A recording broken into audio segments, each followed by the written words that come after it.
Xohlagan bitta rangdagi konfetingizni tanlab oling. Qaysi rangda? Hali ochmaydi. Hali ishga ruxsat yo'q. Savolga javob berganlar yeydi. Berolmasa qoladi.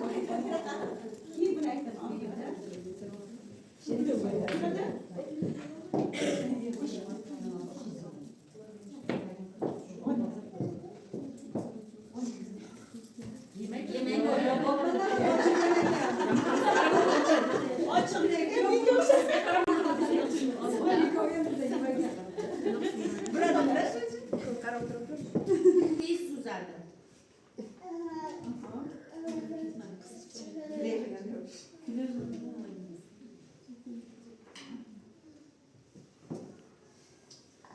Sakkizoyoqlar rangini pushti, ko'k, jigar rang yoki yashil rangga o'zgartirib oladi.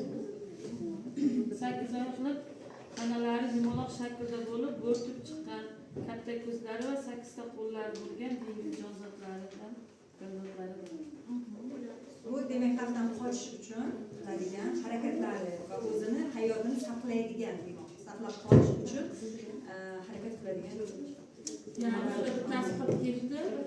Sakkizoyoqlar atrofdagi qumlar, toshloqlar va toshlar va marjonlar orasiga yashirinib olingan.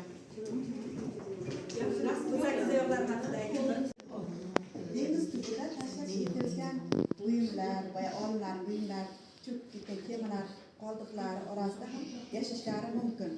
Ba'zi sakkizoyoqlar yashirish uchun hatto chiqanoqlardan ham foydalanadi. Suyaklari bo'lmaganligi uchun suv kabi oqishlari mumkin. Sakkizoyoqlar toshlar va marjonlarni dars ketgan joylarda ham joylarga sirg'al kirib ketadi. Fridi laqabli sakkizoyoq Germaniyadagi akvariumda yashagan. Fridi bankalarni o'zi mustaqil ochishni o'rganib olgan. Biror narsani qilishni o'rgangan. Ba'zan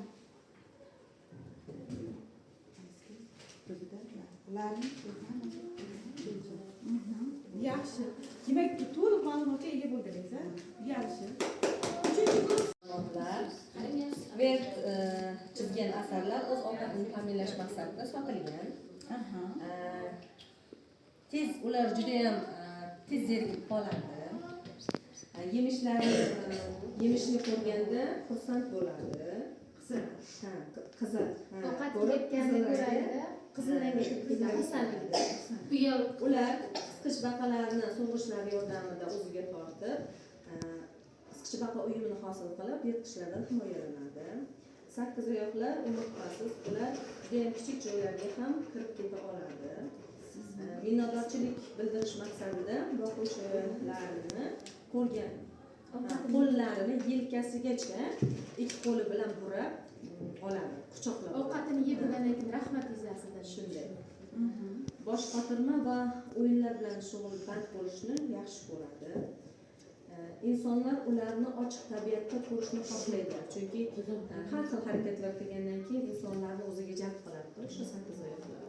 Ular boquvchilarni ko'rganda orqa oyoqlari bilan turib sakraydilar va old oyoqlari bilan qo'l siltash harakati bor. Sammi koptokning ichini ochib, yemishini yeb bo'lgandan keyin yana yopib qo'ya olgan. Demak, AQShda Sammi va Skver laqabli sakkizoyoqlar, Germaniyada Frida laqabli sakkizoyoq mashhur. AQSh sakkizoyoqlar, demak, Skver laqabli sakkizoyoq bu san'atkor sifatida tanilgan. Boquvchilar bilan o'ynab vaqt o'tkazadi.